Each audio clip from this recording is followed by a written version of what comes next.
రాసిన గ్రంథంలో దేవనా పుస్తకం 3వ అధ్యాయము 763 నెంబర్ కావాలంటే కనుక 3వ అధ్యాయం 10వ వచనం ఒకసారి చదివి పెడతారా?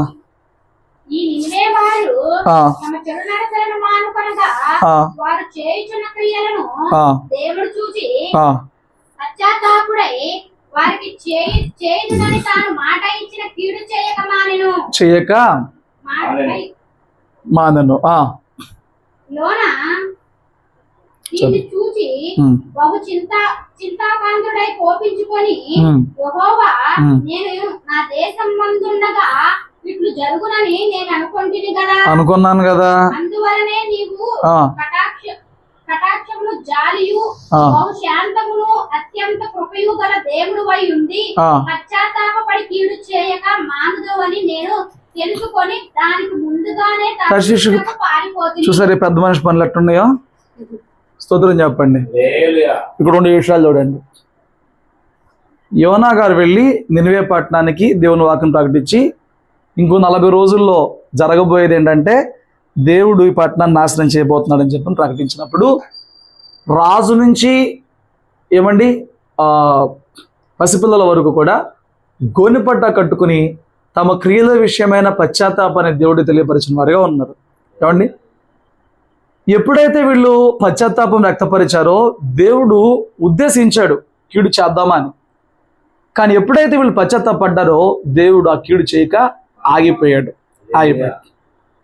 ఇప్పుడు ఒక ప్రవక్తగా, ఒక సేవకునిగా సువార్త ప్రకటించినప్పుడు ఆ సువార్త పని చేస్తే ఆనందించాలా, దుఃఖపడాలా? ఈయన వచ్చి ఏం చేశాడు? ఫస్ట్ ఈయన వచ్చి ఏం చేసి సువార్త ప్రకటించాడు. దాని మోటివ్ ఏంటి? దాని ఇంటెన్షన్ ఏంటి? దాని అనుమతి అర్థం ఏంటి? వినండి, మారండి, బాగుపడండి. అదే కదా. ఈయన బాగుపడమని చెప్పాడు, బాగుపడుతుంటే ఊరుకోవట్లేదు. రాత్రి మీకు చెప్పాను, దేవుని యందు మనం చూపించే భయభక్తులు 2 రకాలుగా ఉంటాయి. ఒకటి, ఆయన మందిరంలో ఆయన ఎదుట ఆయనకి ఇచ్చేవి, ఆయనతో గడిపేవి, ఆయనకు అర్పించేవి, భౌతికంగా, ఆర్థికంగా, మానసికంగా మనకున్నవి ఆయనకి ఇచ్చేవి ఒక రకమైన భక్తి. రెండోది, ఆయన మనకి నేర్పించిన ప్రేమను బట్టి, జ్ఞానమును బట్టి పొరుగువాడిని ఎలాగ హ్యాండిల్ చేస్తున్నాం, పొరుగువాడితో ఎలాగ ప్రవర్తిస్తున్నాం, పొరుగువాడిని ఎలాగ చూస్తున్నాం.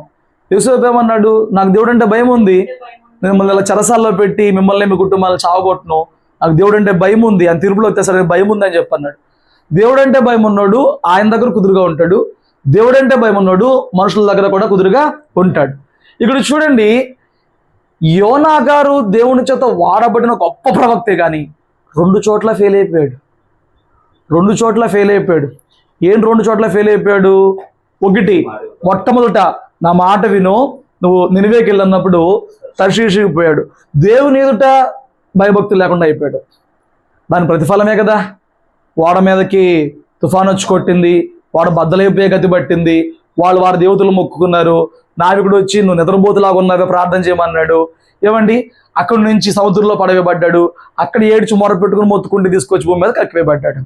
ఇంత చేస్తే ఇప్పుడు అతడు సువార్త ప్రకటించింది ప్రేమతో కాదు, భయంతో. భక్తిని 2 రకాలుగా కూడా చేయొచ్చు. ఏంటి? భయంతో చేసేది వేరు, ప్రేమతో చేసేది వేరు. రాత్రి భయం గురించే చెప్పా. నీ కనీసం భయమే లేకపోతే ప్రేమ అన్న ఎప్పుడు వచ్చింది? అసలు భయమే లేదంటే ప్రేమ ఎప్పటి నుంచి వచ్చిందండి? భార్యాభర్తలను ఒకరో ప్రేమించుకోమన్నారు. సరే, ప్రేమ లేకపోయినా తల్లిదండ్రులను బట్టో, చేసిన ప్రమాణం బట్టో, సమాజం బట్టో భయమన్నా ఉండాలి. భయంతో బంధంలో కొనసాగుతుంటే తర్వాత ప్రేమన్నా పుట్టింది. అంతే కదా. విడిపోకుండా ఉంటే, కలిసే ఉంటే సమాజం ఏమనుకునిద్దో, పిన్ని ఏమనిద్దో, బాబాయ్ అనిద్దో, ఎందుకు వచ్చిన గొడవలు, ఇంటికి వెళ్తే నాన్నడితో కూర్చుంటాడని చెప్పిన భయం ఉంటే, అక్కడ పడి ఉంటే ఒక రోజు కాకపోతే ఒక రోజుకి ఆ భర్త పడే ప్రయాసకి, భార్య చేసే ప్రయాసకి, ఆ భయంతో ఆ బంధం కొనసాగుతున్నప్పుడు ప్రేమ అన్న పుట్టే అవకాశం ఉంటుంది. భయమే లేకపోతే ప్రేమ ఎక్కడి నుంచి వచ్చిందండి? దేవుని దగ్గర నుంచి భయం కోరుతున్నాడా, ప్రేమ కోరుతున్నాడా అంటే చివరిలోకి వెళ్ళేటప్పటికి ఇక్కడ భయంతో సువార్త ప్రకటించాడు. వాళ్ళు భయంతోనే సువార్త అంగీకరించారు. అమ్మో, మేము చేసే దుర్మార్గ పనులే కదా, వదిలిపెట్టకపోతే నిజంగా చచ్చిపోతాం, అక్కడి నుంచి సేవకుడు మా దగ్గరకు వచ్చాడంటే ఇది మామూలు విషయం కాదు అని చెప్పి వాళ్ళు అన్ని క్రియలన్నీ ఒప్పుకొని అన్ని క్రియలన్నీ సరి చేసుకుని అక్కడ మాట వాళ్ళు విడిచిపెట్టారని రాశాడు. వాళ్ళు ఏం చేశారంట? తమ చెడు నడతలను మానుకొనగా వారు చేయుచున్న క్రియలను దేవుడు చెడుతలను మానుకున్నారు. ఈ ఉపవాసాల్లో ఇంతగా దేవుని వాక్యం మనతో మాట్లాడుతూ ఉన్నప్పుడు మనం మానుకుంటానికి ప్రార్థన చేయాలి. ఏం మానుకుంటానికి ప్రార్థన చేయాలి? ఏది వాక్యం నీలో నాలో తప్పని చూపిస్తుందో అది నాలో నుంచి తీసివేయ ప్రభువా నోటితో అడగాలి. నీ ప్రార్థనలన్నీ ఇవ్వు ప్రభువా అనే తప్ప నీ ప్రార్థనలు నీ ఆత్మీయ జీవితం కొరకు లేకపోతే నువ్వు దీవెనలు పొందుకున్న నెమ్మది పొందుకో. నీకు దీవెనలను అనుభవించే భాగ్యం ఉండదు, నీకు దీవెనలను తృప్తి ఉండదు. ఎందుకప్పుడు ఏమన్నా ఉపయోగం ఉంటుందా? అన్నీ ఉన్నా అల్లు నోట్లో అట్లా అయిపోతాయి బతుకులు. అన్నీ ఉంటాయి. ఓ ముద్ద ఎక్కువ తినో, ఒక గంట ఎక్కువ పడుకో, ఒక్క టాబ్లెట్ వేసుకోపోతే టపామంటావు, అలా అయిపోద్ది. మళ్ళీ అన్నీ ఉంటాయి. అన్నమాట అర్థమైంది మీకు? సో ఈ ఉపవాసాల్లో నేను చెప్పే దేవుడు ఇస్తాడులే, కానీ నువ్వు అడగాల్సింది ఏంటంటే ఏది దేవుడు నీతో మాట్లాడి ఇది నాకు ఇష్టం లేనిది, ఇది నాకు నచ్చంది, ఇది చేయకూడదని చెప్తున్నాడో దాన్ని మానుకునే ప్రయత్నం ప్రార్థన చేయాలి. అప్పుడు మొదట నీకు కీడు ఆగిపోద్ది. లేకపోతే దాని మూలంగా కీడు వచ్చింది జాగ్రత్త, వాటి మూలంగా కీడు వచ్చింది జాగ్రత్త. వేటి మూలంగా కీడు వచ్చింది? మన క్రియల మూలంగానే కీడు వచ్చింది. కీడు ఎక్కడి నుంచి వచ్చిందండి? నినివే పట్టణంలోకి ఎందుకు దేవుడు వాళ్ళ క్రియలు దేవునికి ఆయాసంగా ఉన్నాయి.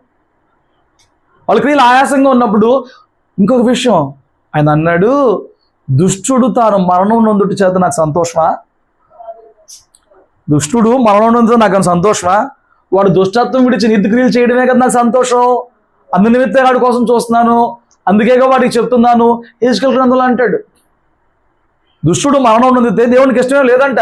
పోయాడు శని మనం అనుకుంటాం, పోయాడు దరిద్రుడు మనం అనుకుంటాం. దేవుడికి ఇష్టం లేదంటే ఎంత ప్రేమ ఎత్తున్నారండి ప్రతి మనిషిని ఆయన. ఏమండి, ఇప్పుడు సంఘంలో నేను సేవకుడిని కాబట్టి వాక్యం చెప్తాగా నాకు విలువెత్తారు. నాయకులు అంటే ఫుల్గా దాగొచ్చి డాన్స్లు ఎత్తే విలువెత్తారా? దేవుడు ప్రేమిస్తున్నాడు. ఇంకా భూమి మీద ఎందుకు ఉంచాడు అని అంటే అంత తాగి అంత పాడైపోతున్నా ఆయన ప్రేమను అర్థం చేసుకుంటాడేమో, ఆ వినే వాక్యాన్ని బట్టి ఎక్కడన్నా కదిలించబడతాడేమో. భార్య దూరమై బిడ్డలు అసహించుకుంటూ బిడ్డల చేత నెట్టబడుతూ కొట్టబడుతూ జాబులు ఇవన్నీ దేవుడు ఎందుకు రేపి చేస్తున్నాడంటే మనిషి మీదకి మార్పు కోరుకుంటున్నాడు. దేవుడు మరణానికి అప్పచెప్పడం పెద్ద టాస్కా? దేవునికి ఎంతసేపు అండి? మనిషికే పట్టట్లేదు, దేవుడికి ఎంతసేపు మనిషిని లేపేస్తాం? ఆయనకి ఎంతసేపు? అలా అంటే పోద్దు నీ ప్రాణం, ఇలా అంటే పోద్దు నీ ప్రాణం. కాపాడటం పెద్ద టాస్క్, కానీ పోగొడటం పెద్ద టాస్కా, మనుషులు లేపేద్దాం పెద్ద టాస్కా కాదు. అయితే ఆయన ఏం కోరుకుంటున్నాడంటే దుష్టుడు మరణాన్ని దేవుడు కోరుకోవట్లేదు. వారు పాపాలన్నీ ఒప్పుకున్నప్పుడు పశ్చాత్తాపడినప్పుడు కీడు చేయడం మానేశాడు. ఇప్పుడు ఈ పెద్ద మనిషి ఏమని సంతోషించాలి? నేను వాక్యం చెప్పినందుకు వీళ్ళలో ఎంత మార్పు వచ్చింది, 1,20,000 మంది నా మూలంగా బతికారే, ఇది కదా రావాల్సింది. మూలకి వెళ్ళిపోయాడు, ముడుచుకుని పోయాడు. ఇందుకే నేను రామన్నా. ఏమైందనంటే నాకు తెలుసు నువ్వు పెట్టా కాపాడేస్తావని. ఏంటంట? తోటోడి మీద ప్రేమ ఉందా? తోటోడు బాగుపడాలనే బుద్ధి ఉందా? తోటోడు దేవుని బయలులో రావాలనే బుద్ధి ఉందా? ఏం ప్రవక్త? నీదేం భక్తి మరి? నువ్వు దేవుని మాటకు లోబడి ఎవడన్నా బాగుపడుతున్నావు వాడిని చూసి ఆనందించవు. అసలు ఆ ప్రయత్నం చేయవు, వాడిని చూసి ఆనందించవు. దేవుని దగ్గర ఫెయిల్ అయిపోయాడు, ఏమన్నా మనుషుల దగ్గర ఫెయిల్ అయిపోయాడు. కానీ దేవుడు ఎంపికలో ఉన్నాడు. నువ్వు దేవుని ఎంపికలో ఉన్నావు, అది అది సంతోషించదగిన విషయమే. కానీ దేవుని మార్గంలో లేవు, అది బాధాకరమైన విషయం. ఏమన్నా దేవుని ఎంపికలో ఉన్నాడు, దేవుని మనస్సుకు సంబంధించిన మార్గంలో లేకుండా పోయాడు, అదే విచారకరమైన విషయం. యోనా గురించి మధ్యాహ్నం తీసినప్పుడు ఎందుకు దేవుడు ప్రేరేపిస్తున్నాడని చెప్పని రెండిట్లో ఫెయిల్ అయిపోయాడు. రాత్రి చెప్పాను చూడు, భక్తి రెండు చోట్ల కనపడింది. దేవుని దగ్గర నువ్వు ఎలా కనపడుతున్నావు, మనుషుల దగ్గర నువ్వు ఎలా ప్రవర్తిస్తున్నావు, 2 చోట్ల ఫెయిల్ అయిపోయాడు. ఏమండి, విత్తనాలు చల్లాం, పంట పెరిగింది, యోపు కాసింది, ఎవడని చెడుతాడండి? ఎగ్జామ్ రాసావు, మంచి మార్కులు వచ్చినాయి, కొడుకు టాప్ ర్యాంక్ వచ్చి ఎవడని చెడుతాడండి? సంతోషించాల్సిన విషయాలు ఎడుతున్నాడు ఏంటండి? ఏంటంట? సంతోషించాలి కదా. ప్రభువా, నేను ఇంతమంది రక్షణను విడిచిపెట్టి తర్షీషిపోయానే, నేను కనుక నిజంగా తర్షీషిపోయిన వదిలేసి ఉంటే వీళ్ళందరూ చచ్చిపోయి ఉంటే ఇంత పట్టణం నాశనం అయిపోయేదా, నన్ను వాడుకుని ఇంతమందిని కాపాడావా, ఇది కదా చెప్పాలి. నాకు తెలుసు నువ్వు ఎట్టాకి చేస్తావు. తీర్పు కోరుతున్నాడు. యోనా ఏం కోరుతున్నాడు? మనిషి ఎలాంటోడంటే, ఎదుటోడికి తీర్పు, మనకేమో ప్రేమ. ఎదుటోడికి శిక్ష, మనకేమో క్షమాపణ. సైతాన్ బుద్ధి కాదు అది. ఎదుటోడికి ఏం జరగాలంట? శిక్ష రావాలి. మనకేం జరగాలంట? దేవుడు క్షమించాలి. ఇది ఏమన్నా భక్తా? ఇది ఏమన్నా బుద్ధా? ఒక ప్రవక్త మనసు ఎలా ఉందంటే, ఒక సాధారణపు దేవుని బిడ్డలుగా మన మనసు ఎలా ఉంది రాత్రి మనం పరీక్ష చేసుకోవాలి. హల్లెలూయా, హల్లెలూయా. నీ మనసు ఎలాగుంది చూడండి. ఆయన ప్రార్థన చేస్తూ అంటాడు, యెహోవా, నేను నా దేశమందు ఉండగా ఇలా జరుగునని నాకు తెలుసు కదా, అందువల్లనే నీవు కటాక్షము, జాలి, బహుశాంతము, అత్యంత కృప కలిగిన దేవుడు ఉన్నావు. ఆయన ఏమై ఉన్నాడంట? ఈ మొక్క వీళ్ళకి తెలియదు, 1,00,000 మందికి. యోనా గారికి ఒక్కరికే తెలుసు. ఆయన అంట కటాక్షం కలిగినోడంట, జాలి కలిగినోడంట, బహుశాంతం కలిగినోడంట, కృప కలిగిన వాడంట. ఈ రాత్రి మాటలు పట్టుకో. నినివే పట్టణస్తుల మీద కటాక్షము, జాలి, శాంతము, కృప చూపించిన దేవుడే ఈ ఉపవాసాల్లో మనతో మాట్లాడుతున్న దేవుడిగా కూడా. ఆయన ఉద్దేశం రాత్రి నీకు భక్తి లేదు అని చెప్పని మాట్లాడితే, నీకు భక్తి లేదు కాబట్టి నేను శత్రువత చేస్తానని కాదు, నువ్వు సరి చేసుకుంటే రాబోయే కీళ్ళన్నీ తప్పిస్తాను అని చెప్పనేది ఆయన ఉద్దేశం. రాత్రి వాక్యం ముగింపుకు వచ్చేటప్పటికి మనం అందరం దోషులుగానే తేలుతున్నాం తప్ప ఎవరు పరిశుద్ధులుగా తేలుతామండి, ఎవరు భక్తిపరులుగా తేలుతామండి. కానీ రాత్రి నీకు ఇచ్చే సందేశం ఏంటంటే, ఆయన కృప కలిగిన వాడు. నీకు నీ భక్తి మీద మార్కులు రావలే కానీ గ్రేస్ మార్కులు వస్తాయి. గ్రేస్ అంటే కృప, గ్రేస్ మార్కులు అంటే కృప. స్తోత్రం చెప్పండి.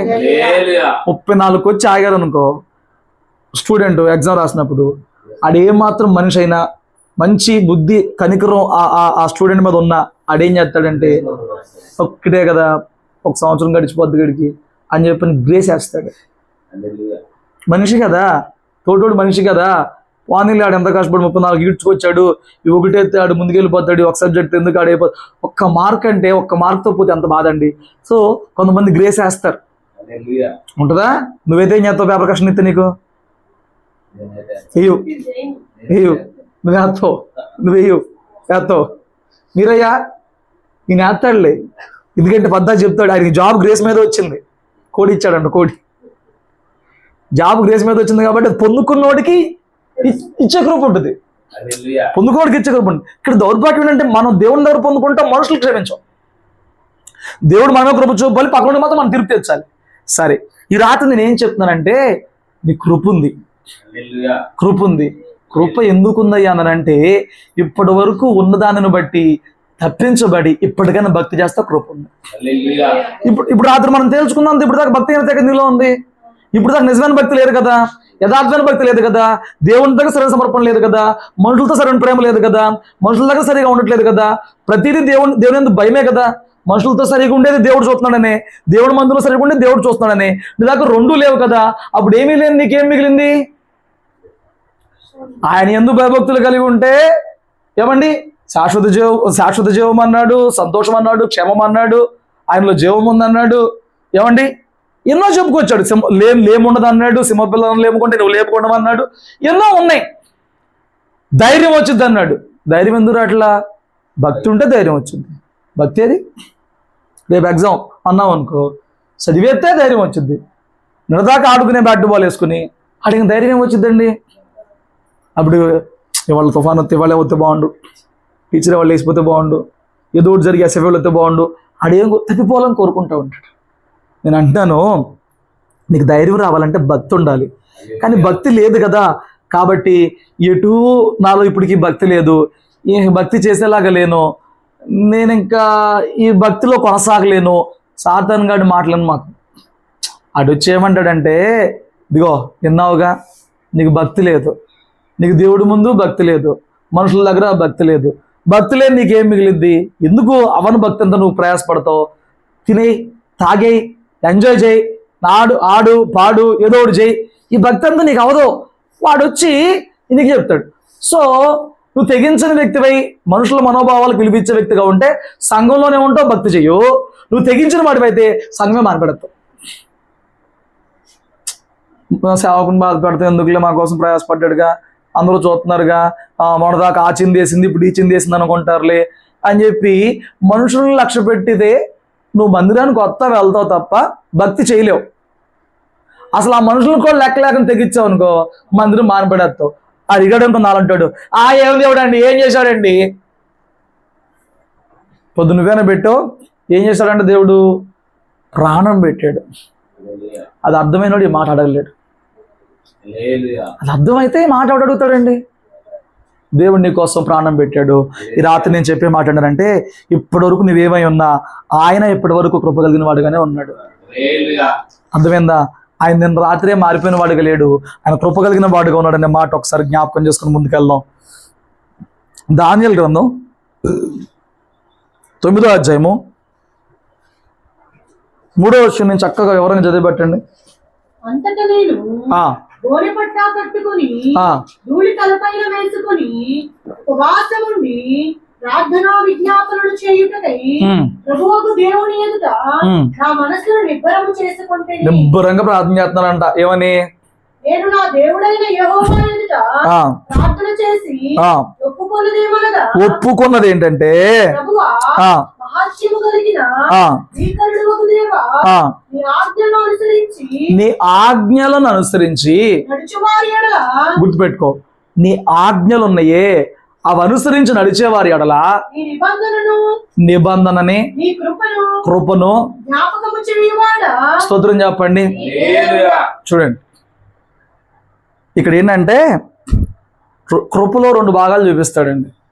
దానియేలు గారు ప్రార్థన చేస్తూ కృపలో 2 భాగాలు చూపిస్తాడు. ఏంటంట? ఒకటి, అయ్యా మరి నువ్వు భీకరమైన దేవుడివి, నీ ఆజ్ఞలు అనుసరించి నడుచుకున్నప్పుడు ఏం చేయాలంట? దేవుడు 2 విషయాలు చేస్తున్నాడు. ఒకటి, నిబంధనను కృపను జ్ఞాపకం చేసుకుంటున్నాడు. అంటే ఇప్పుడు మోక్షిత్ గారు వచ్చాడు, ఫ్రిడ్జ్లో చాక్లెట్ ఉంది, నాకు చాక్లెట్ కావాలన్నాడు. నువ్వు పొద్దున్న తిన్నావు, నీకు ఇప్పుడు చాక్లెట్ ఇవ్వను అని చెప్పాను. లేదు నాకు కావాలి, చాక్లెట్ కావాలన్నాడు. సరే నువ్వు ఒక పని చేయి, నువ్వు బయట పంపు కాడి నుంచి లోపలికి 2 బకెట్లు నీళ్ళు నింపు అని చెప్పని వాడికి మాట ఇచ్చాం. వాడి చాక్లెట్ కోసం ఏం చేస్తాడు? కానీ తేలికైన పని అని ఆడికి కష్టమైన పని అయితే వాడు దేనికోసం చేస్తున్నాడు. వాడు 1.5 బకెట్ చేశాడు అనుకో, 2 నింపలా పో.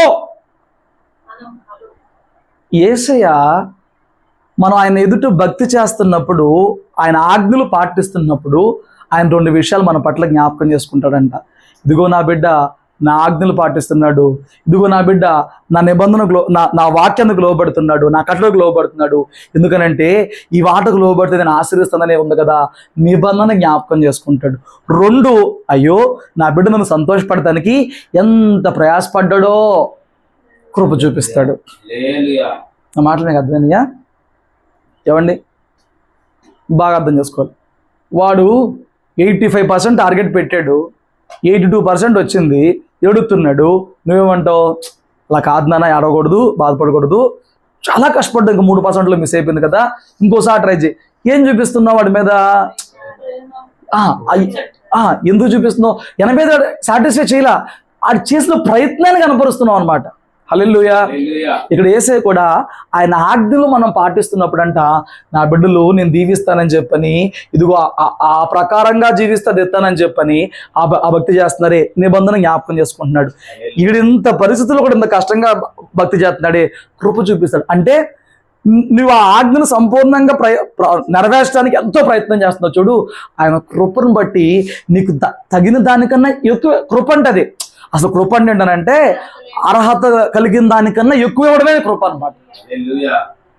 నువ్వు ఆజ్ఞలు నెరవేర్చినప్పుడు కృపను బట్టి నీకు ఇంకా మేలు చేసేవాడిగా ఉంటాడు అనమాట. హల్లెలూయా. చూడండి, మనం ఆజ్ఞలు పాటించినా ఏదో ఒక అక్కడ లోపం కనబడుతూనే ఉంటుంది. సంపూర్ణంగా చేస్తాం, ఎక్కడో లోపం ఉంటుంది. ఇప్పుడు నేను ఆజ్ఞలు పాటించను కాబట్టి నాకు వచ్చేది ధైర్యమే, కానీ మనం ప్రభువుని అడగాలి, ఇంత ప్రయాసపడ్డా కదా ఎంతో కొంత భక్తి చేస్తాకి ప్రభు చూపించవా. మీకు అర్థమైందండి నా మాట? ఈ పాయింట్ అర్థం కాకపోతే ముందుకు వెళ్ళలేం, అది అందుకని ఆగాను. మీకు అర్థం అయ్యేలా చెప్పమంటే 2 రాజులు 20వ అధ్యాయము 3వ వచనం, 2వ వచనం కూడా చదవండి. 2 రాజులు 22వ వచనం. అతడు తన ముఖము గోడ తట్టు త్రిప్పుకొని, యెహోవా యథార్థ హృదయుడవై సత్యముతో నీ సన్నిధిని నేను ఎట్లా నడుచుకుంటునో, నీ దృష్టికి అనుకూలముగా సమస్తమును నేను ఎట్లా జరిగించుదునో కృపతో జ్ఞాపకం చేసుకుని. ఎలా జ్ఞాపకం చేసుకోవాలంట? క్రియలు ఉన్నాయా లేవా? ఉన్న క్రియల్ని ఎట్లా జ్ఞాపకం చేసుకోమంటున్నాడు? కృపతో జ్ఞాపకం చేసుకో. మీరు చదివితే చరిత్ర కరెక్ట్గా హిజ్కియా ఒక గొప్ప ఉద్యమం తెచ్చాడు, రిఫార్మ్ చేశాడు అనమాట. వాళ్ళ నాన్నగారు ఆయన ఆహాజ్ గారు, ఆయన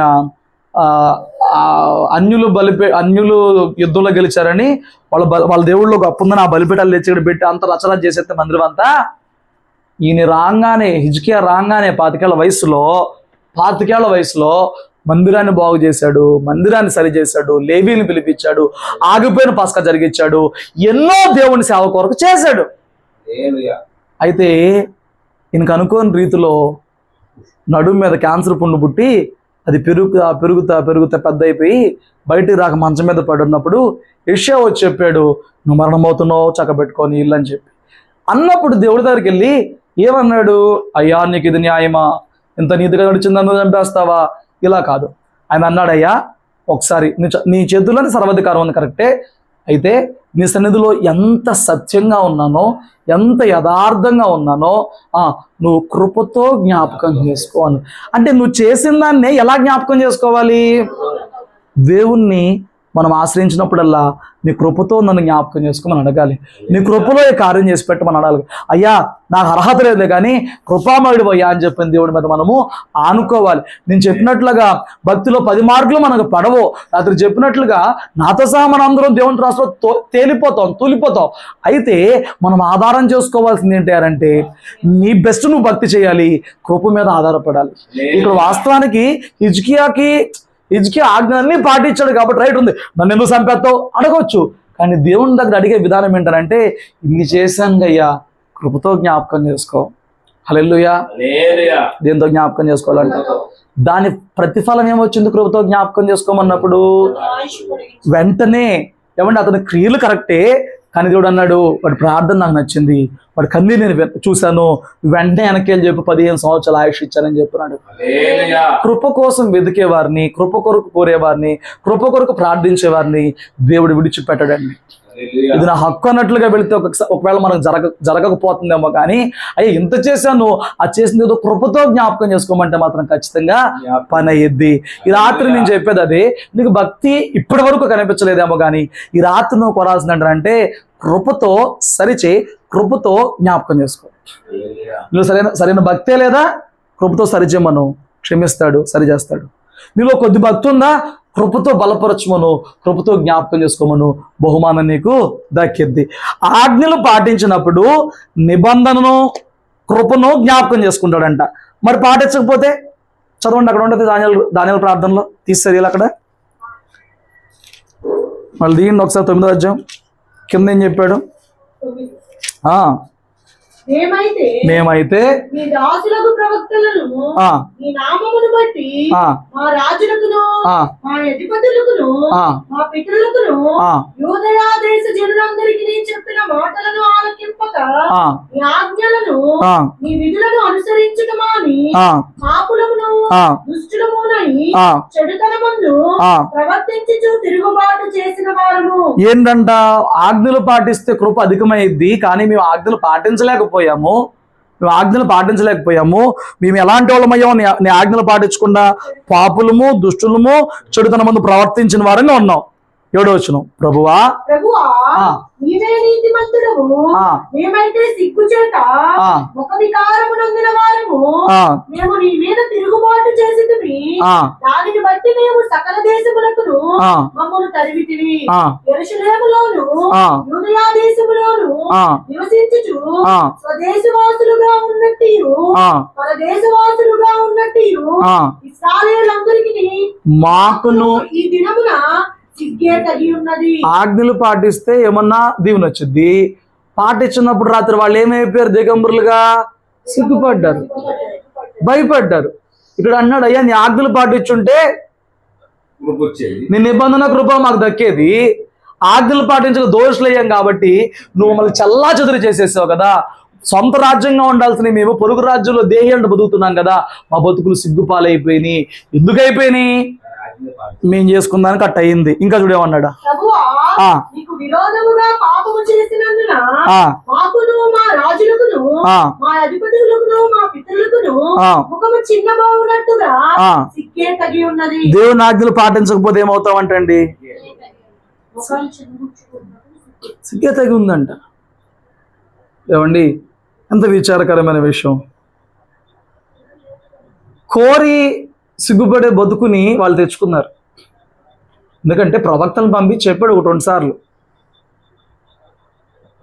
ఏదోను తోటకి ఇజ్రాయెల్ దేశంలో ఉన్న ప్రజలకి తేడా ఉంది, ఇజ్రాయెల్ దేశంలో ప్రజలకి సంఘంలో ఉన్న ప్రజలకి తేడా ఉంది.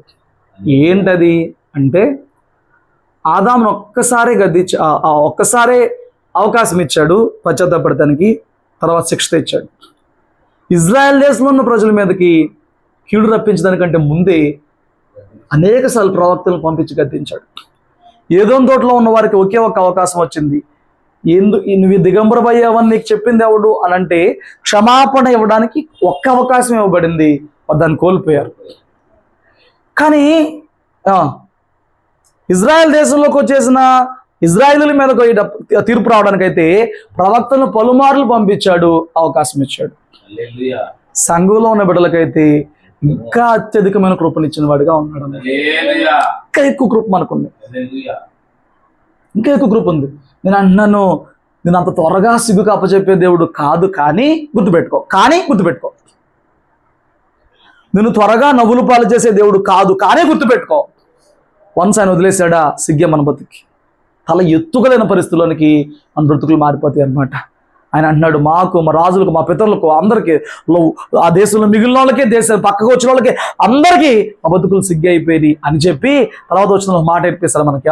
మేము మా దేవుడైన యెహోవాకు విరోధముగా తిరుగుబాటు చేసితిమి, అయితే ఆయన కృపాక్షమాపణలు గల దేవుడై ఉన్నాడు. చూసారా, ఆజ్ఞలు పాటించినప్పుడు కృపేమో ఆశీర్వాదం అన్నాడు. ఇంత తప్పు చేసాం, ఎంత పాపం చేసాం, అయినప్పటికీ మా దేవుడు కృపా క్షమాపణ కలిగిన దేవుడు అని చెప్పాను. అంత కృప అండి. ఆశీర్వాదంలోనూ కృపే, క్షమించడంలోనూ కృపే. అంతా అక్కడ ఉంచండిలే కానీ. అందుకే కీర్తనకారుడు 63:3 అంటాడు, కొన్నిసార్లు రిఫరెన్స్లు ఎక్కువ తీయాల్సి వచ్చింది, మీరు అలర్ట్గా ఉండాలి. కొన్నిసార్లు ఒక్క రిఫరెన్స్ మీద అరగని చెప్పొచ్చు. నీ కృప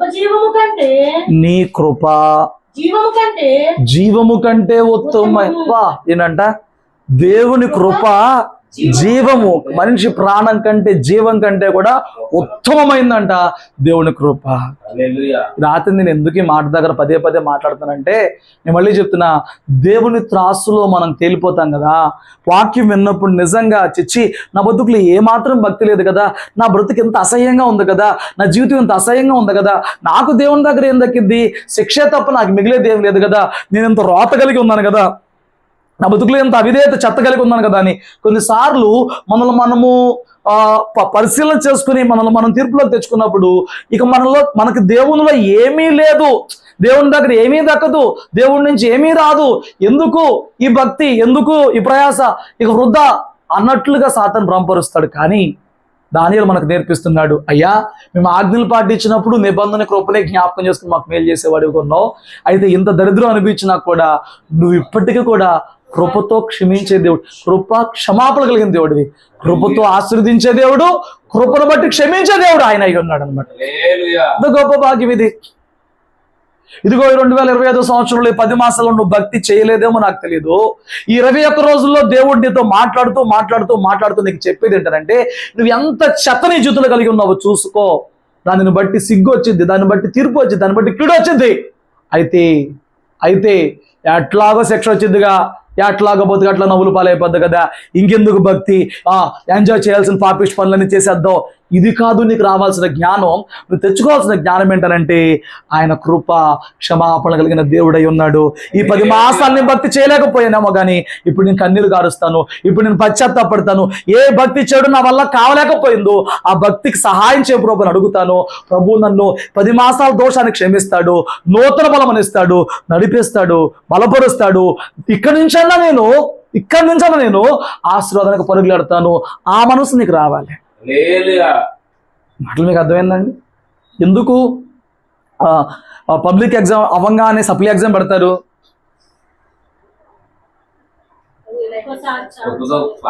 నెక్స్ట్ ఎగ్జామ్, నెక్స్ట్ నీ వల్ల కాని దానికి లోకమే ఛాన్స్ ఇస్తుంది. ఇప్పుడు నేను చెప్పే రాత్రి కూడా ఉపవాసాలు ఎందుకనంటే బెటర్ వర్షన్లోకి వెళ్ళడానికి నువ్వు ఇప్పుడు దాకా అవ్వందేదో ఈ ఉపవాసాల ద్వారా రెక్టిఫై చేసుకుని, ఉపవాసం నల్లగొట్టబడి కృపను శక్తిని పొందుకుని నెక్స్ట్ వర్షన్, నెక్స్ట్ లెవెల్కి వెళ్ళడానికి ఈ ఉపవాసం. దానికి నీకు ఆధారం ఏంటంటే కృప. అందుకే భక్తుడు అంటాడు చూడండి, 130వ కీర్తన, ఎన్నో కీర్తన? 137వ వచనం. ఇశ్రాయేలు యెహోవా మీద ఆశ పెట్టుకొనుము. ఎవరి మీద ఆశ పెట్టుకోవాలండి? మన ఆశలన్నీ ఎవరి మీద ఉన్నాయి? మీరు చెప్పండి, మన ఆశలు దేని మీద ఉన్నాయి అయ్యా? మనుషుల మీద, లోకం మీద, డబ్బు మీద, వస్తువుల మీద, జాబ్ మీద, ఇంకా ఏమండి ఇందులో ఇన్వెస్ట్ చేస్తే అది ఒక 10 ఏళ్ళకి ఎట్టా ఏమైద్ది, ఆ పొలం కొంటే 5 ఏళ్ళకి ఏమైద్ది. మన ఆశ అంతా అవి బతికిస్తాయండి, అవి నీ పాపాలకి ఏమన్నా విముక్తి తెస్తాయండి. ఆశ అంతా అందులోనే, ఆలోచన అంతా అందులోనే. వాక్యంలో చెప్తున్నాడు, యెహోవా మీద ఆశ పెట్టుకో. యెహోవా మీద దేవుని దగ్గర దొరికేది ఏంటంటే కృప దొరుకుతుంది. అయ్యా నేను ఎంతో పాపిష్టి పనులు చేసి బతికాను, నీ సంఘంలో పెట్టావు, ఇప్పటికీ నీకు లోబడలేకపోతున్నాను, కానీ ఒక ఛాన్స్ ఇస్తావా? ఎవరి మీద ఆశ పెట్టుకోవాలి? ఎందుకు పెట్టుకోవాలి? ఆయన దగ్గర కృప దొరుకుతుంది. కృప అనగానే అర్హత లేని దానికి అర్హత కలిగించేది కృప. ఏమండి, ఇప్పుడు మన భక్తి దావీదు గారి భక్తి పక్కన పెట్టాం అనుకో, ఎవరు భక్తిలో గొప్పవాడు? దావీదు గొప్పవాడు భక్తిలో. నేను కేవలం ఒక 20 మంది 30 మంది సేవకుని కొన్నా, లక్షల మంది రాజ్యానికి సైనికులకి రాజుగా ఉన్నాడు, అధిపతిగా ఉన్నాడు, రిప్రజెంటేటివ్ ఆఫ్ ద కంట్రీ, ఒక దేశానికి ప్రతినిధిగా ఉన్నాడు. దేవుని కోసం ఒక్కొక్కడు రోషంగా నిలబడి యెహోవా యుద్ధములు చేసిన పేరు పొందుకునేవాడు దావీదు. ఏ యుద్ధాలు చేశాడంట? యెహోవా యుద్ధాలు చేశాడంట. ఖడ్గం దూసిన తర్వాత శత్రు రక్తం చూడకుండా ఖడ్గం ఎప్పుడు వరలో పెట్టలేదంట. ఒక నాబాలు కానీ వదిలేశాడు, దుష్టుడు కాబట్టి. అలాంటి వ్యక్తి కూడా బలహీన సమయంలో పాపంలో పడ్డాడు. దేవునికి అవమానం కలిగేలాగా, శత్రువుల్లో యెహోవా నామానికి అవమానం కలిగేలాగా సైనికుడి భార్యతో పాపం చేసింది కాకుండా, సైనికుడి భార్య కడుపు వచ్చేసేటప్పటికి సైనికుడిని పన్నాగంతో చంపేశాడు. ఎవరికీ తెలియదండి, ఎవరికి తెలియదు ఈ విషయం. కానీ పాపం వల్ల కలిగే భ్రమ హృదయాన్ని కఠినపరిచింది. మొన్న అక్కడ చెప్పాను ఈ మాట. పాపం వల్ల భ్రమ వచ్చినప్పుడు హృదయం ఏమైందండి? కఠినమైపోద్ది.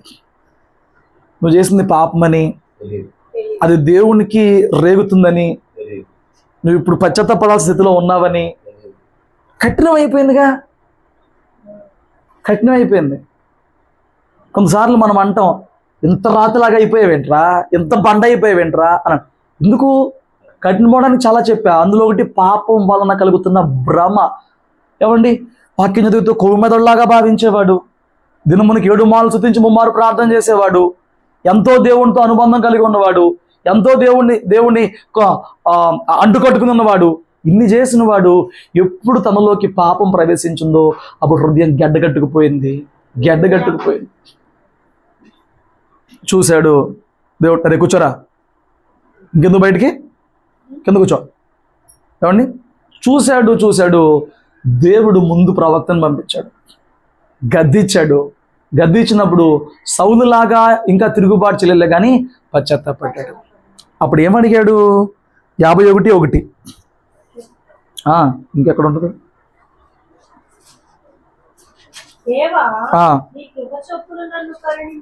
ఎలా కరుణ రావాలంట? కృపే మన కరుణ తీసుకొచ్చింది. ప్రతి భక్తుడికి తెలిసిన ఆ మర్మం ఈ రాత్రి నీకు తెలియాలి. ప్రతి భక్తుడు ఆధారపడిన ఆ కృప మీద ఈ రాత్రి నువ్వు ఆధారపడాలి.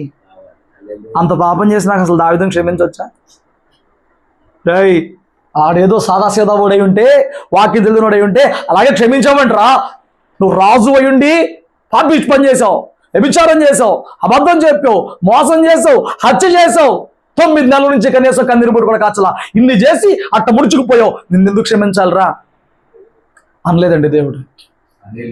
కోపించుచునే కృపను చూపించే దేవుడు, కోపించునే వాత్సల్యత చూపించే దేవుడు, చేసిన దానికి ప్రతిఫలంగా శిక్షణ ఇచ్చాడు. అదే సందర్భంలో మరలా ఆయనలో కొనసాగి మరలా ఆయన దీవెన పొందుకునే మార్గాన్ని కూడా కృపతో దయచేసిన వాడిగా ఉంటాడు. హల్లెలూయా. చేసిన దాని ప్రతిఫలం 9 కొడుకులు చచ్చిపోయిన మాట వాస్తవమే. కడుపున పుట్టు 9 కొడుకులు చచ్చిపోయింది. ఎంత కఠినమైన బాధో, ఎంత ఘోరమైన బాధో, ఎంత ఘోరమైన తీర్పో. అదే కడుపు నుంచి నేను భూమి మీదకి వస్తానని చెప్పి వేసే వాగ్దానం చేశాడు. చేసిన పాపాన్ని బట్టి కఠినమైన శిక్ష వేస్తూనే కృపను బట్టి మరలా నిలబడి చేసిన భక్తిని బట్టి, ఏమండి, కృపను బట్టి అవకాశం చూద్దాం భక్తి అన్నాడు. చేసిన భక్తి మూట కట్టి, ఏమండి, అంతకుముందు చేసిన పాపాన్ని 9 తీసుకున్నాడు.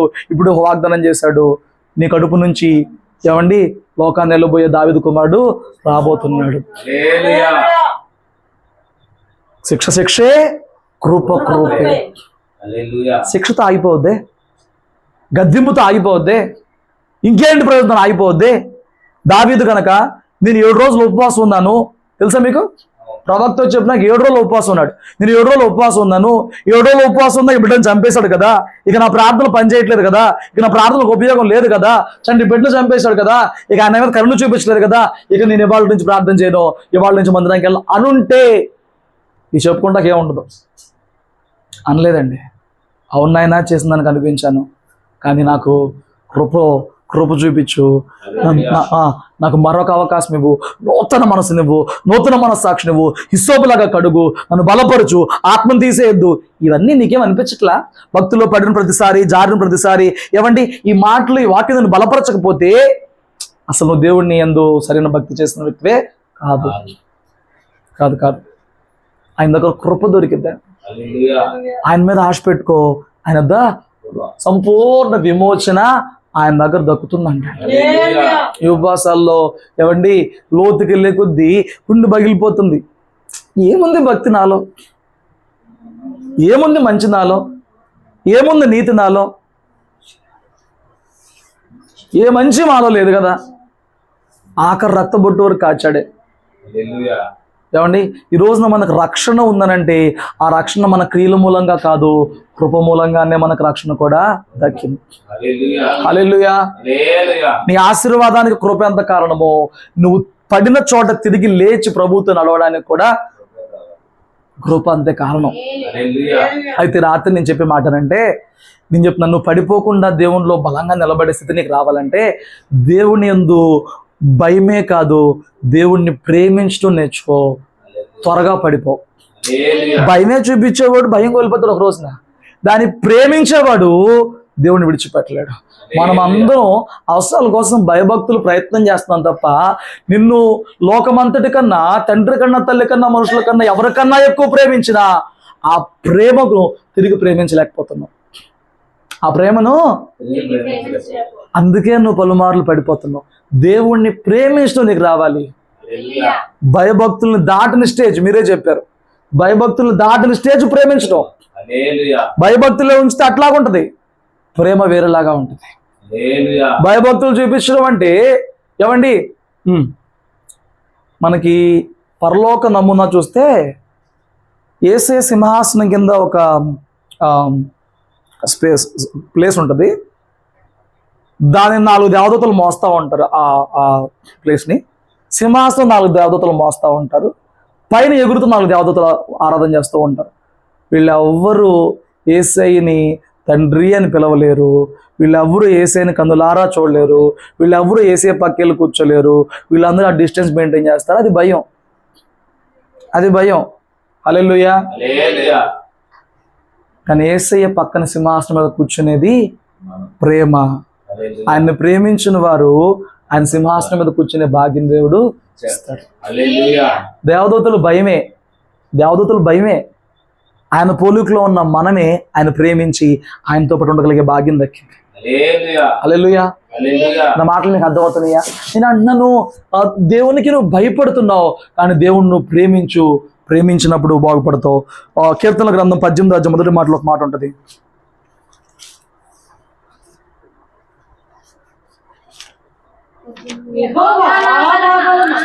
యెహోవా నా బలమా,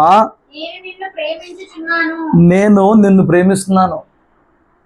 ఇప్పుడు చెప్పండి, నేను నా దేవుని ప్రేమిస్తున్నాను అన్నోళ్ళు స్తోత్రం చెప్పండి.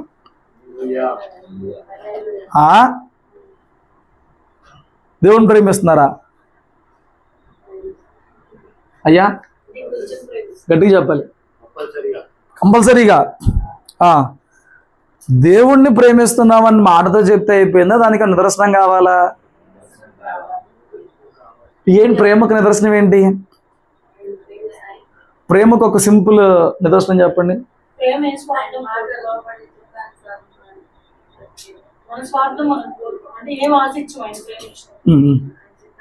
ప్రేమలో త్యాగం ఉంటది కదా. అన్నెందుకులో ఒకటి తీసుకుందాం, అన్ని మనం అక్కడ పాస్ అవుతాం. ప్రేమలో త్యాగం ఉంటది కదా. ఆయన నిన్ను ప్రేమిస్తున్నాడని చెప్పడానికి తన ప్రాణం త్యాగం చేశాడు కదా. నువ్వు ఆయన ప్రేమిస్తున్నావు అంటే ఆయన కొరకే త్యాగం చేస్తున్నావు.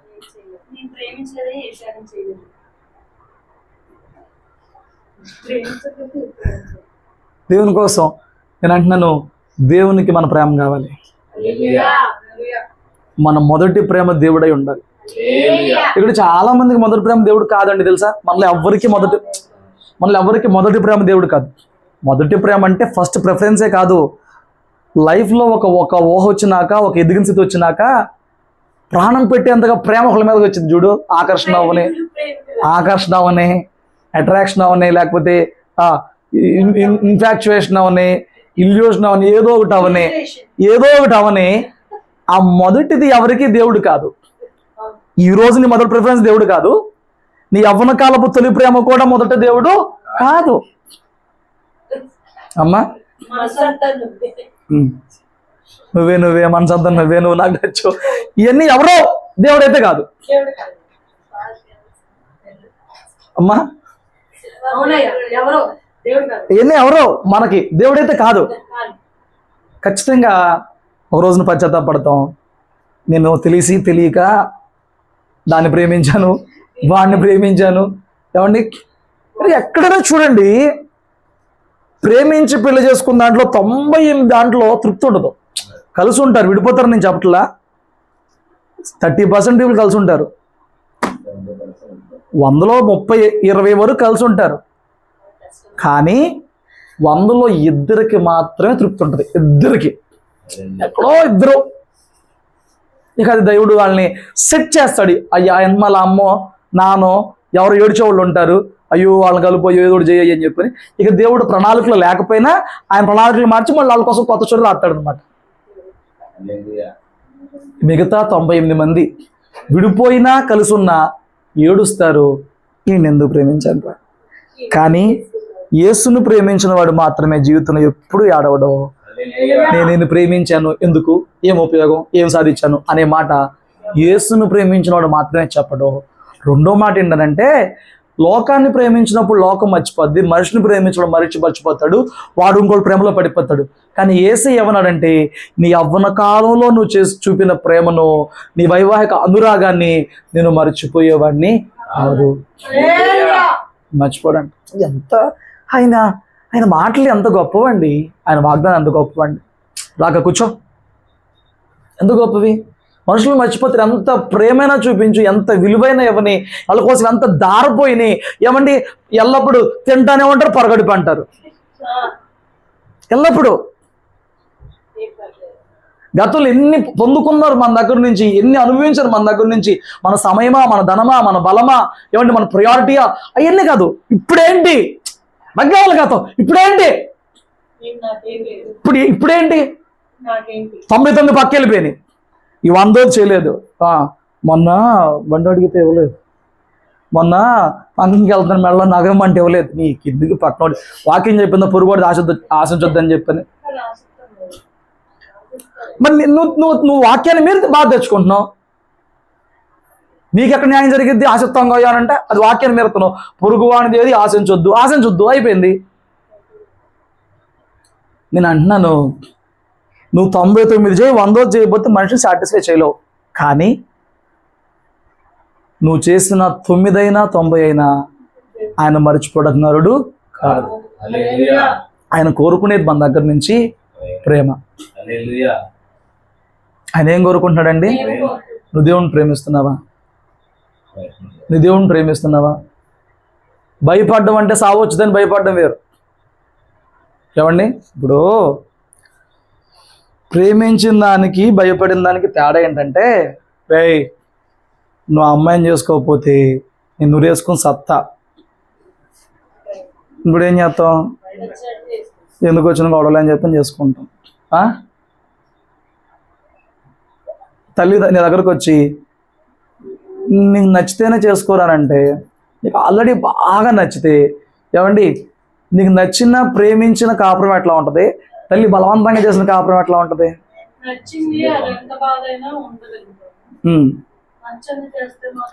అదే దేవుణ్ణి ప్రేమిస్తే భక్తి ఎప్పుడు భారం కాదు. దేవుణ్ణి ప్రేమిస్తే ఆజ్ఞలు ఎప్పుడు భారం కావు. దేవుణ్ణి ప్రేమిస్తే దేవుని కోసం ఏది చేయడానికి కూడా మనం కష్టము నష్టం అనిపించవు. హల్లెలూయా అనిపించవు. దేవుని సన్నిధిలో కూర్చుంటాకైనా, దేవుని ఆజ్ఞలు పాటిస్తానికైనా, దేనికైనా. చూడండి, ఇక్కడ ఒక మాట చెప్పాడు. యోహాను సువార్త 14వ అధ్యాయం 14వ వచనం. 14 నా నామమున మీరు నన్నేమి అడిగినను నేను చేతును. మీరు నన్ను ప్రేమించిన యెడల నా ఆజ్ఞలను గైకొందురు. ప్రేమిస్తే ఏం జరిగిద్దంట? నువ్వు దేవుణ్ణి ప్రేమిస్తే ఆయన ఆజ్ఞలు నీకు భారంగానే అనిపించవండి. నువ్వు దేవుణ్ణి ప్రేమిస్తే ఆయన ఆజ్ఞలు భారంగా అనిపించు. నేను అన్నాను, భయముతో చేసే భక్తి వేరు, ప్రేమతో చేసే భక్తి వేరు. నీలో ఏముంది? ఏదున్నా మార్కులు పడతాయి, కానీ ఈ ప్రేమ అనేది తెచ్చిపెట్టేది వేరేదని. హల్లెలూయా. యేసయ్య అంటున్నాడు, నన్ను ప్రేమించినోడు నా ఆజ్ఞలు భారంగా ఎంచుకోడు, నన్ను ప్రేమించినోడు నా ఆజ్ఞలు గైకొంటాడు. ఏమండి, ఇప్పుడు ప్రేమ ఉందనుకోండి, ఎదుటి వ్యక్తి ఏది చెప్పాడో అది మరిచిపోకుండా చేస్తాం. ఎందుకంటే ఇది చేసినప్పుడు నా వ్యక్తి సంతోషపడతాడు. ఇది మనసు. ప్రేమ లేదనుకోండి, ఎప్పుడు చూసిన ఏదో చెప్తాడు, చేయకపోతే ఏడు సత్తాడు. ఏది బాగుంది? ఇది చేయకపోతే చెప్పారుగా, చేయకపోతే బాధపడతారు, చేస్తే సంతోషిస్తారు, ఏం వల్ల చేద్దాం. ఇది ప్రేమ. ఏమండి, రెండోది ఏంటి? అమ్మో మర్చిపోయామా, తిప్పలే దాంతో, గొడవే దాంతో, సాగొట్టేద్ది, ఎందుకు వచ్చిన గొడవ బాబు. ఇది భయం. ఏది బాగుంది? దేవుణ్ణి ప్రేమించండి. ఆయన కన్నా నిన్ను ఎక్కువ ప్రేమించే వాళ్ళు ఎవరు కూడా లేరు. ఈరోజు నువ్వు ఏ స్థితిలో ఉన్నా, నేను చెప్తున్నా, కృప ఇంకా నీకుంది. కాబట్టి ఇప్పటి నుంచి నువ్వు ప్రేమించడం మొదలుపెట్టు. ఏ స్థితిలో ఉన్నా నీకు ఈ రోజుకి కృప ఉంది. శాశ్వతమైన ప్రేమతో నిన్ను ప్రేమించున్నాను కాబట్టి విడువక నీ ఎడల కృప చూపుతున్నా అన్నాడు. ఆయన ప్రేమ నీకుంది కాబట్టి ఆయన కృప నీ పట్ల ఇంకా దూరం చేయలేదు. ఇప్పటికీ నీ కృప ఉంది కాబట్టి ఆయన దగ్గర నువ్వు ప్రేమించు. భక్తుడు చెప్పాడు, యెహోవా నా బలమై ఉన్నవాడా, నేను నిన్ను ప్రేమిస్తున్నానయ్యా అని చెప్పాడు. మన విచారం ఏంటో చెప్పనా? దేవుడు చెప్తున్న కంప్లైంట్ ఒకటి చెప్పి నేను ముగిస్తాను చూడండి. ప్రకటన గ్రంథం 2వ అధ్యాయము, ప్రకటన గ్రంథం 2:3. నీవు సహనము కలిగి నా నామము నిమిత్తము భారము భరించి అలయలేదనియు నేను ఎరుగుదును. తెలుసు. అయినను నీకుండిన ప్రేమను నీవు వదిలితివని నేను నీ మీద తప్పు ఒకటి మోపవలసి ఉన్నది. చూడండి, ఎఫెసు సంఘంలో ఉన్న సేవకుడికి క్రియలు ఉంది, కష్టం ఉంది, సహనం ఉంది, దుష్టులు సహించాడు, ఆ బాధలు పెట్టిన వారిని కనుగొన్నాడు, అవన్నీ జరిగినాయి, సహనం కలిగి అన్ని. అలసిపోలేదు, బాగుంది. అలసిపోలేదులే కానీ ప్రేమ కోల్పోయాడు. ఏం కోల్పోయాడంట? ఎలాంటి ప్రేమ? మొదట నీకు ఒక ప్రేమ ఉంది, ఆ ప్రేమను నువ్వు వదిలేసేసావు. నేను నీ మీద తప్పు మోపుతున్నాను. రాత్రి గమనించు, నీవు దేవుని వద్దకు వచ్చిన, దేవుని దగ్గరకు వచ్చిన ఆ తొలిదినాల్లో దేవుడు మాట్లాడుతున్నా, నీ జీవితంలో స్పష్టంగా మాట్లాడుతున్నా, అడిగిన దానికల్లా జవాబు ఇస్తున్న దినాల్లో నువ్వు దేవుణ్ణి ప్రేమించిన దానికి, ఈ రోజున దేవుడు ఇచ్చిన వాటిని బట్టి, పొందుకున్న వాటిని బట్టి నీ ప్రేమ పొందుకున్న వాటి మీదకి వెళ్ళిపోయిందా, ఇంకా దేవుడి మీద అట్లాగే ఉండిపోయిందా? నీకు ఇచ్చిన వాటికన్నా నీకు ఇచ్చిన వాడు గొప్పడు కదా. మనం ఇచ్చిన వాటిలో పడిపోతున్నాం కానీ ఇచ్చిన వాడిని పట్టుకోలేకపోతున్నాం. ఆయనే నోరు తెరిచి అడుగుతున్నాడు, మొదట నీకు ప్రేమ ఉండేది, దాన్ని విడిచిపెట్టు అనే ఒక తప్పు నీ మీద మోపుతున్నాను. అంటే మొదట ఆయన ఆజ్ఞల్ని సంతోషంగా, ఆ దేవుడు ఇలా చేయమన్నాడు, మేము ఇలాగే ఉండాలి, మేము ఇలాగే చేయాలి, మేము ఇలాగే చూడాలి, మేము ఇలాగే ప్రవర్తించాలని చెప్పని సంతోషంగా ఆయన ఆజ్ఞలు పాటించే వ్యక్తి ఇప్పుడు ఏమైపోయాడంటే, అలా చేయకపోతే ఏమైనా అయిద్దా? ఈ ఒక్క విషయానికి ఏమైనా తప్పు అయిద్దా? చేయాల్సిందేనా? ఏమంటావు? ఈ పద్ధతి తప్పేనా? ఈ బలహీనత, ఈ భారం, బాధ ఎందుకు? ప్రేమ పోయింది కాబట్టి ప్రభువు ప్రతి ఆజ్ఞ భారమైపోతుంది. ప్రేమ ఉన్నప్పుడు అసలు లెక్కలేదు ఏదైనా కూడా. ప్రేమ పోయేటప్పటికి ప్రార్థనా భారమే, వాక్యము భారమే, సంగమో భారమే, ఉపవాసం అన్నీ భారమే. అదే అంటున్నాడు, నీకు మొదట ప్రేమ ఉండేది, దాన్ని వదిలిపెట్టేసావు, తప్పు మోపుతున్నాను. చిన్న తప్పేలా కాదు, కింద చెప్పాడు చూడండి, దాని ప్రతిఫలం ఏమొచ్చుద్దాం. ఏ స్థితిలో నుండి నువ్వు పడిపోయావో జ్ఞాపకము చేసుకొని మారు మనసు పొంది ఆ మొదటి క్రియలను చేయము. అట్లు చేసి నువ్వు మారు మనసు పొందితేనే సరి, నేను నీ యొద్దకు వచ్చి నీ దీపస్తంభమును దాని చోటు నుండి తీసివేతును. ఏమంటున్నాడు? ఏ స్థితికి వెళ్ళి అక్కడి నుంచి పడిపోయావు జ్ఞాపకం చేసుకో. ఏమండి, మా మామ చచ్చిపోయిందిలే కానీ చిట్టుమ్మా, అప్పుడప్పుడు ఏదైనా పని చెప్తే అబ్బో నా వల్ల కావట్లేదే అన్నాం అనుకో, ఏ పిల్లలరా మీరు, నేను వయసులో ఉన్నప్పుడు తంతే 16 ఒక్కలేదు అనేది, పేడెత్తే దాని తంతేనంట 16 ఒక్కలేదంట. నాకు అంత స్టాండ్లో ఉందనేది. ఏం పిల్లలరా మీరు, ఒక గడ్డి మోపు మొయలేకపోతున్నారు, 2 మోపులు వేసుకుని ఉరగడ్డి మామ ఎక్కేదాన్ని. ఇనన్నా ఇప్పుడు చేయవే, ఇప్పుడు చెయ్యి. అప్పుడు ఎలా ఉండేదాన్ని, అప్పుడు ఎలా.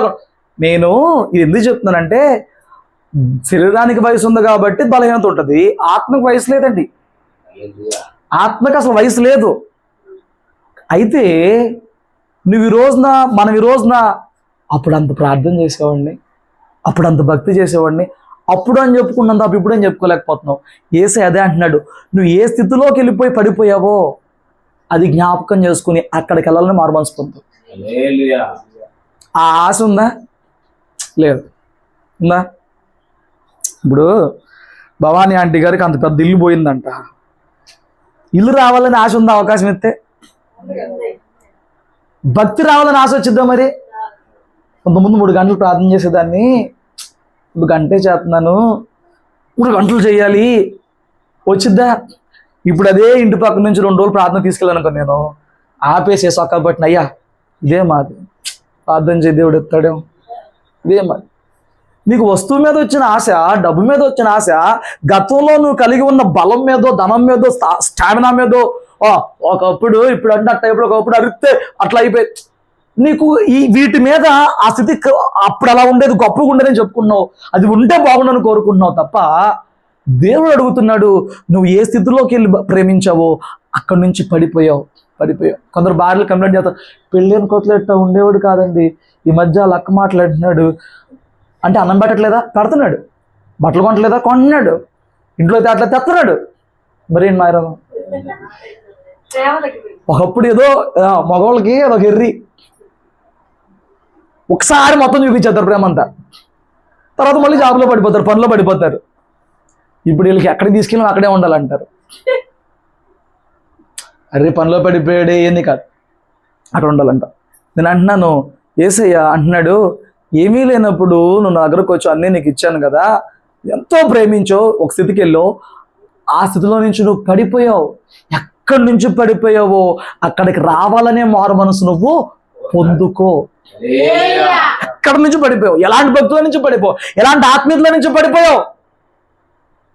దావీదు పడిపోయాడు, కృపను కోరాడు. ఈరోజు నువ్వు పడిపోయావో కృపను కోరు. ఎలాంటి భక్తి కోరాలి? ఏ స్థితిలో నుంచి పడిపోయావో ఆ స్థితిని కోరు. ఒకప్పుడు నువ్వే స్థితితో దాన్ని కాంపిటీషన్ పెట్టుకో. ఇప్పుడు చిట్టక్క ఉందని ఇంతకుముందు 2 గంటలు ప్రార్థన చేశాడు. ఇప్పుడు ఏం టార్గెట్ పెట్టుకోవాలి? ఒకప్పుడు చిట్టితో నేను పోటీ పడతాను, ఈ చిట్టియే ఆ చిట్టితో పోటీ పడాలి. ఇప్పుడు చిట్టి అరగంట ప్రార్థన చేస్తుంది, అప్పుడు 2 గంటలు ప్రార్థన చేసేది. ఇప్పుడు నేను ఆ చిట్టితో పోటీ పడి 2:30 గంటలకు వెళ్తాను. నువ్వు కాంపిటీషన్ ఎవరికి ఇవ్వాలి? నువ్వు ఏ స్థితిలో నుంచి పడ్డావో ఆ స్థితి కాంపిటీషన్ ఇవ్వాలి. అలా చేస్తే సరే అంటున్నాడు. చేయకపోతే నేను వచ్చిన దీపస్తంభం తీసేస్తా. దీపస్తంభం తీసేస్తాం అంటే అన్నీ బాగుంటాయి, ఆత్మకి ఇచ్చిన రక్షణ పోయింది. అన్నీ బాగానే ఉంటాయి, జాబ్ బాగానే ఉంటుంది, అన్నీ బాగుంటాయి. ఇక వాళ్ళని టచ్ చేయడు దేవుడు. ఇక వాళ్ళ శ్రమలు పెట్టడం, శిక్షించడం. ఈ పాయింట్ పట్టుకోండి. దేవుడు నిన్ను కోరుకుంటే నువ్వు చేసిన ప్రతిదానికి ఏపుకు తింటాడండి. దేవుడు నిన్ను కోరుకుని పరలోకం తీసుకెళ్ళాలి అనుకున్నాడు అనుకోండి, నువ్వు చేసే ప్రతి తప్పుకి వెంటనే కండెత్తాడు, నొప్పి పుట్టెత్తాడు, బాధ పుట్టెత్తాడు, గద్దించి శిక్షిస్తాడు, పాపలో తృప్తి లేకుండా చేస్తాడు. ఎనీ టైం ఏదో రకంగా లాగేసుకుంటాడు. చూసి వదిలేసాడు అనుకోండి, వాడు హ్యాపీగా ఉంటాడు, జబ్బులుండో, అంతా డబ్బు సంపాదించుకుంటాడు, పాపలు ఎంజాయ్ చేస్తాడు. వాడిని ఏమీ చేయడు దేవుడు. ఎందుకురా అంటే వాడి దీపస్తంభం ఇక్కడ తీసాడు, అక్కడ ఎలాగా నరకంలో వేస్తాడు, ఇక్కడ ఏం పట్టుకోడు. ఇక ఎంజాయ్ అంటాడు, అక్కడ పట్టుకుంటాడు, అక్కడ ఉంటుంది వాడికి డాన్స్, ఇక్కడంతా వదిలేస్తాడు. నేను అంటున్నాను, దేవుడిని అలా వదిలేయలేకపోతున్నాడు కాబట్టి నువ్వు ఏ స్థితిలో నుంచి పడిపోయావో ఆ స్థితికి రా, ఆశ పెట్టుకో, నేను కృప కలిగిన వాడిని. విలాపవాక్యాలు అంటే నాకు ఆశ లేదనుకున్నప్పుడు, దీన్ని తలంచుకున్నప్పుడు నాకు ఆశ పుట్టింది. ఏంటంటే యెహోవా కృప కలిగిన వాడు, ఆయన ఎంతైనా నమ్మదగిన దేవుడు అని చెప్పి, ఆయన కృప కలిగిన వాడు. నువ్వు పడిపోయావా? నీకు అదే బాధగా ఉందా? ఈరోజు నీతోనే మాట్లాడుతున్నాడు. భక్తులు పడిపోలేదా? పడిపోయిన చోట కూడా కృపా క్షమాపణలు ఉండి అని చెప్పట్లేదా? ఏమన్నా మొత్తుకునేదేంటి? వీళ్ళంత పాపం చేసినా కానీ, వీళ్ళు ఎట్టంటోళ్ళైనా కానీ, నువ్వు అత్యంత కృప కలిగిన వాడివి, జాలి కలిగిన వాడివి, కరుణ కలిగిన వాడివి ఎడితే చాలు, నువ్వు కనికరపడి శిక్షించకుండా మానేస్తావు. ఇది తెలిసే నేను పారిపోయాను అంటున్నాడు. ఏనంట? అది తెలిసే పారిపోయాడంట. వీళ్ళు ఏమిచ్చారంటే కీడు తప్పిపోద్ది. మరి మేమేమంత భక్తి చేస్తున్నాం, వాళ్ళేం పాపిష్టి పనులు చేస్తున్నారు, పాపిష్టి పనులు శిక్ష రావాలిగా, నువ్వు ఇట్టండి చేస్తావని పారిపోయిన దర్శనం అన్నాడు. ఆ 4వ అధ్యాయం ఆఖరిలో వేసే ఒక మాట చెప్తారు చూడండి, ఏమన్నా పుస్తకం మూలవాక్యాన్ని ఎప్పుడు మిస్ చేయొద్దు. మళ్ళీ అక్కడికి వెళ్తాను చివరి ముగించేటప్పటికి. ఏమన్నా 4 ఆఖరి మాట. అయితే 120,000 కంటే ఎక్కువై కుడియడమలు ఎరుగని జనములు బహు పశువులను గల ఇనివే మహాపురము విషయములో నేను విచారపడవద్దా? యోనా గురించి విచారపడుతున్నాడా? పాపం చేసే వాళ్ళ గురించి విచారం. అదండి దేవుడు. మనం అనుకో, అల్లరి పక్కన పెట్టే, అదో మంచిది కదా పక్కన పెట్టే అంటాం. ఏసీ అంటున్నాడు, యోనా 120,000 మంది ఉన్న ఈ ప్రజల మీద కీడు పంపించి వాళ్ళని నాశనం చేయడం అంటే, ఒక సొర చెట్టు కోసం నీకు ఎంత బాధ వచ్చిందే, నేను వాళ్ళ కోసం విచారపడొద్దా? ఎవరి కోసం విచారపడుతున్నాడు? ఏమండి? పాపులు, దుష్టులు, దుర్మార్గులు, అవిధేయులు, నిత్యం వింటూ లోబడిన వారు, మొదటి ప్రేమను కోల్పోయి లోకాన్ని ప్రేమిస్తున్న వారి మీద ఆయన విచారపడుతున్నా. అయ్యో నా బిడ్డ ఆ భక్తి చేయట్లేదు, చేస్తే బాగుండు, అలా ఉండట్లేదు, ఉంటే బాగుండు, ఈ వాక్యం చెప్తాను వింటే మాట్లాడేమో, ఈ ఉదాహరణ చెప్తాను వింటే మాట్లాడేమో, ఇప్పుడన్నా క్షమాపణ కొడతాడేమో, నా దగ్గర కృప ఉందిగా, యోనా చెప్పాడు అదే, నువ్వు అత్యంత కృప కలిగిన వాడివి. ఎంత కృప అంట? ఎంత కృప కలిగిన వాడివి. ఎడుత తప్పించదు, అందుకే పారిపోయాను, మొత్తం చంపేద్దాం అనుకున్నాడు. ఒక సేవకుడే చంపేద్దాం అనుకున్నాడు. ఆయన కృప చూపిస్తే పక్కనోడు కుళ్ళు వచ్చేద్ది, అది బాధ. నీకు అర్థమైందా? ఆయన కృప చూపిస్తే సేవకుడికి కుళ్ళు వచ్చేస్తుంది. కాబట్టి రాత్రి ఆయన నీ కోసం విచారపడుతున్నాడు. ఆయన నీ విషయంలో మన భక్తిహీనత విషయంలో విచారపడుతున్నాడు. మనం ఆయన్ని ప్రేమించకుండా లోకాన్ని ప్రేమిస్తున్నందుకు నీ గురించే విచారపడుతున్నాడు. అయ్యో ఇలాగే పోతే నేను ఒక రోజు దీపస్తంభం ఎత్తేస్తే ఏమైపోతారు, విచారపడుతున్నాడు. ఇంకా దేవుని విచారపడద్దు, పశ్చాత్తాపడదాం, దేవుని వైపు తిరుగుదాం. నిబంధన పాటించిన రోజున నిన్ను ఆస్వాదించడానికి కృప ఉంది. ఇంత పడిపోయిన ఈ రోజున కృపలోని క్షమాపణ ఉంది. లోబడదాం, మారు మనసు పొందుకుందాం. ఇటు భాగ్యం తోడు మనకు దయచేయను గాక. ప్రార్థన చేసుకుందాం, తల్ల వంచండి.